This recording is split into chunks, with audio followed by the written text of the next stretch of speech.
through intelligence and information sharing, through coordinated law enforcement strategy, through financial targeting and disruption. We will dismantle these networks brick by brick. It's an international conference because we are facing a transnational threat. These are not distinct and isolated cells. They are interconnected networks. They do not recognize our borders. They do not believe, in fact, in the nation state itself. They coordinate, they communicate, they travel, they train, and they act together, sharing the same infrastructure, sharing the same enemies, sharing the same mission. Antifa militants and their comrades travel from across Europe and to the Americas to participate in each other's attacks, to funnel propaganda and training materials and target information through shared encrypted channels, moving through underground networks of safe houses and finance, and sustain their operations through transnational funds. And they work alongside hostile foreign states that share their mission, like Iranian proxy networks, who are increasingly intimately tied to leftist militant groups around the world. The Cuban regime's sprawling intelligence and ideological network helped to build the far left in our country and in our hemisphere, and it remains inextricably linked to the far left groups and movements across and beyond the West.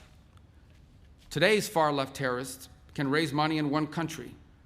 They can host their communications in a second country. They can receive training in a third country.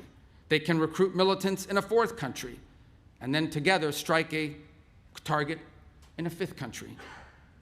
And so we have no choice but to confront this menace together. It is the reason why, here in my country, so many people in positions of power have repeatedly dismissed acts of violence and even terrorism as legitimate forms of political expression, so long as they served a left-wing cause.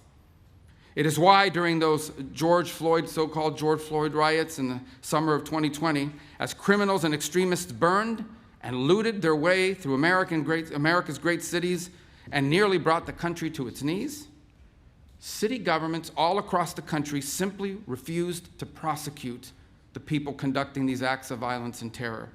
It is the reason for the now infamous image, maybe you all recall this, of a news anchor from a very prominent agency, a news anchor standing in a neighborhood consumed in flames. Meanwhile, the chyron on the bottom read that the protests were mostly peaceful. Through intelligence and information sharing, through coordinated law enforcement strategy, through financial targeting and disruption, we will dismantle these networks brick by brick. It is time for the people of the civilized world to defend ourselves, to stand united against this encroaching darkness and fight for what is ours.